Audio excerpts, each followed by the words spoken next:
Buenos días a todos y bienvenidos a nuestro café fiduciario de todos los jueves a las 7 de la mañana. El día de hoy nos acompaña Catherine Villegas, abogada especialista en Derecho Comercial de la Universidad de los Andes, experta en compliance y con más de 15 años de experiencia en el sector. También es fundadora de la empresa Leintech SAS, que es encargada de los temas de SagriLab, PTE y compliance, quien nos estará hoy comentando e introduciendo respecto de la prevención de la corrupción y el lavado de activos en los negocios fiduciarios. Antes de iniciar, recordemos que nuestro café fiduciario es realizado por Piensas, primera estructuradora y corredora fiduciaria, y patrocinada por Suárez y Gómez Abogados SAS y por AESI, Asociación de Egresados de la Escuela Colombiana de Ingeniería Julio Garavito. Buenos días, Catherine. Buenos días, Valentina. Catherine, estamos muy agradecidos el día de hoy que nos estés acompañando en nuestro café fiduciario porque entendemos la importancia de este tema y teniendo en cuenta esto y que nuestro café fiduciario es realizado para no abogados, pues sí nos gustaría que nos introduzcas un poco en qué se entiende por lavado de activos y corrupción. Gracias, Valentina, por la invitación y por este espacio en el café. Buenos días a todos. Bueno, la idea es hoy hacerte pues una introducción muy breve sobre el tema de lavado de activos y actos de corrupción y soborno desde una vista muy general. Cuando estamos hablando de lavado de activos, entiéndase por esto por muchas eventualidades que pueden afectar. Y lo primero que hay que saber es el crecimiento patrimonial sobresaltado, o sea, de un momento para otro hay un crecimiento patrimonial en una empresa, en una institución, en una corporación o cualquier entidad que tenga una figura jurídica y que esto no tenga como un criterio lícito, o sea, es decir, que los fondos provienen de actividades no lícitas y que se le quieren dar apariencia de legalidad. Actividades no lícitas como cuáles, actividades que tengan que ver con delitos como el narcotráfico, como todo lo que tiene que ver con transporte o uso de armas ilegales, con todo lo que tiene que ver con financiación de grupos terroristas, con todo lo que tiene que ver también hoy en día muy fuerte con todo lo que tiene que ver con la financiación de grupos que se dedican a crear armas de destrucción masiva, que todo esto son actos ilícitos que necesitan realmente una apariencia de legalidad porque es un dinero muy grande que no hay cómo ocultarlo. Ya, bueno, teniendo en cuenta este concepto que tú nos has dado respecto del lavado de activos y corrupción, ¿cómo consideras que podríamos prevenir este tipo de delitos en la actualidad? Bueno, te hablé de lavado de activos, pero también se me había olvidado hablarte un poquito de corrupción. Pues corrupción lo escuchamos todos los días nosotros en nuestro lenguaje en el país, de aquello de que ciertas personas o compañías se favorecen de una manera oportunista, llamémoslo así, de tener contratos, de lograr objetivos, de crecer de una manera corrupta, es decir, utilizándolo para bienes personales, cierran negocios, se llevan el dinero, no ejecutan los contratos. Y bueno, corrupción hay muchos ejemplos, pero básicamente los delitos de corrupción son todos aquellos que una empresa utiliza o personas utilizan para su provecho personal y que no se cumpla el objetivo de lo que realmente se querían con esos recursos. ¿Sí? Ah, listo, perfecto. Bueno, y teniendo en cuenta como estos delitos que se pueden generar al interior del sector empresarial, ¿cómo o qué actuaciones nosotros podríamos adelantar para evitarlos? Ok, bueno, en este café queremos, digamos que entregarles a nuestros televidentes algo muy importante, y es que los delitos de soborno y corrupción normalmente van alineados a que lo hace una persona. Lo hizo un servidor público, un político o una persona que se aprovechó de esa situación. Resulta que las empresas también pueden ser utilizadas como un vehículo para ejecutar estos delitos. Entonces hoy en día se utilizan programas de transparencia y ética empresarial para que tu empresa prevenga ese tipo de riesgos y se utilizan prevención de gestión de lavado de activos para que tu empresa prevenga ese tipo de delitos. Entonces desde el sector empresarial, institucional o cualquier organización puede utilizar estas herramientas para que su compañía o institución no se vea dentro de esos delitos. Básicamente ya existen esos mecanismos y creemos que una forma de poderlo fortalecer es que los empresarios sepan que existen cómo hacerlo, que hoy en día pues casi no lo utilizamos. Claro que sí, es decir, que según lo que tú nos manifiestas, la forma de prevenir este tipo de delitos sería a través de la implementación del PTE, que sería el Programa de Transparencia y Ética Empresarial, Perfecto, ¿cierto? sí. Bueno, y también tenemos algo que también se ha venido implementando poco a poco, pero que considero que no es de muy amplio conocimiento, y es la implementación del SagriLaft. No sé si nos podrías hablar un poquito de esto y también cómo se conecta con este tipo de conductas dentro del sector empresarial. Ok, bueno, el SagriLaft es algo hoy en día muy importante. De hecho, se conoce con diferentes nombres en los sectores. El sector regulado por la Superintendencia Financiera se conoce como SARLAFT, eso es lo primero. Y en el sector real, que es donde están el gran número de empresarios, se conoce como SagriLaft. Esto está vigilado por la Superintendencia de Sociedades. Es importante, ¿sabes? En Colombia hay miles de empresas que se han sometido a procesos de extinción de dominio, a veces por desconocimiento de estos controles, ¿sí? Porque tienes un socio que no le hiciste una debida diligencia, lo dejaste ingresar capital a tu sociedad y cuando te das cuenta, ese socio ya traía unos problemas de investigaciones que conllevaron digamos, a llevar a su empresa a este proceso de extinción de dominio. O porque cierras un contrato, un consorcio, una unión temporal, o tienes un cliente muy grande al cual le facturas y no te das cuenta que tu cliente no le hiciste la debida diligencia y también tiene dineros ilícitos y tu empresa se ve involucrada. Entonces, el SagriLaft es la medida de prevención que tienen todas las compañías para evitar caer en este tipo de delitos. Y obviamente no afectar a todos sus socios, a sus colaboradores y que por ende un proceso de extinción lleva a un cierre o un despido masivo de empleados o a dejarla sin operación la compañía, pues por un tiempo puede llevar a eso. Listo.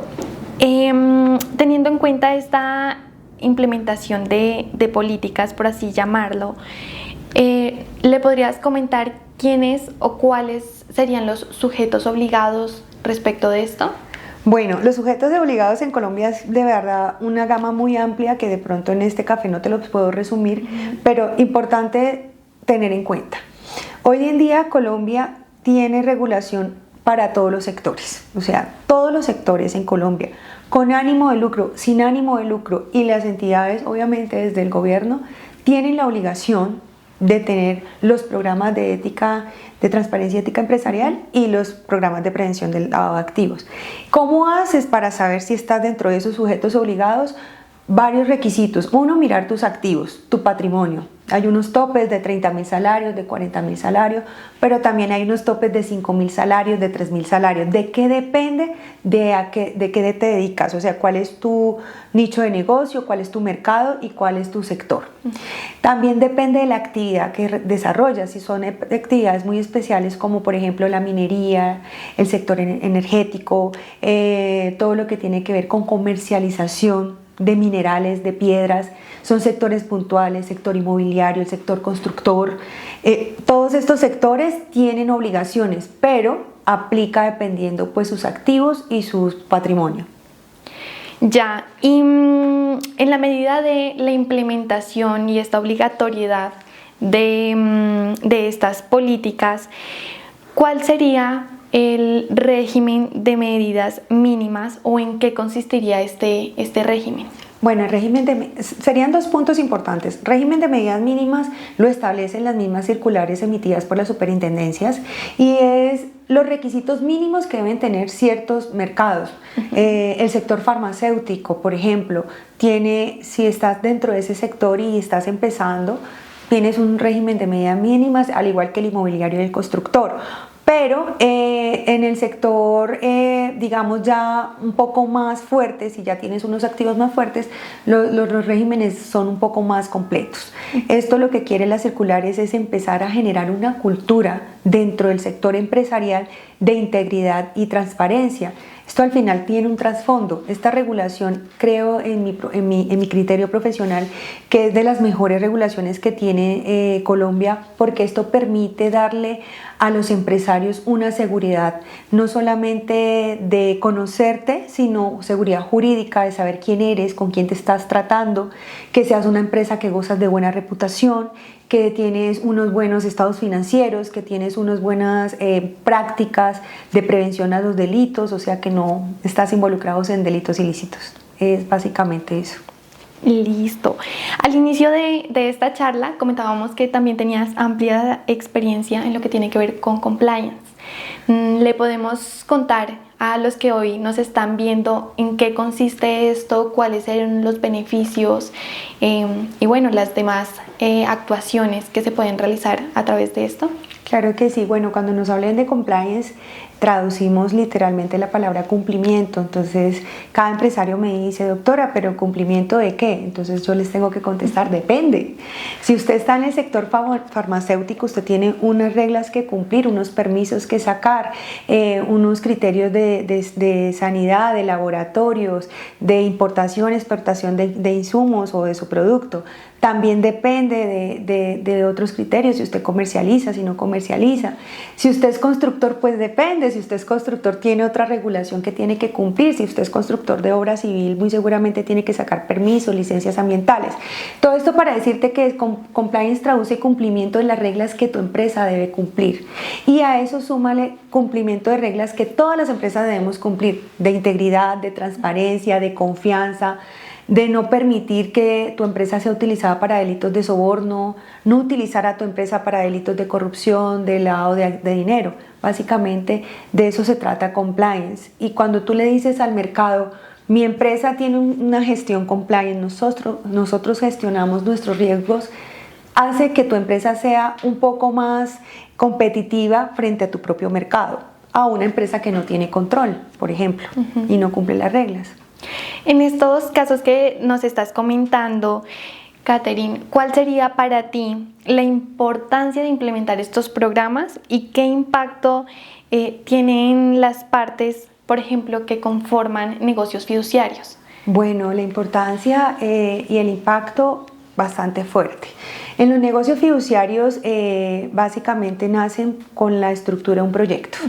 Cuando tú estructuras un proyecto hay varios temas sobre la mesa y uno de ellos es qué confianza, quién es tu partner con el que vas a desarrollar ese proyecto.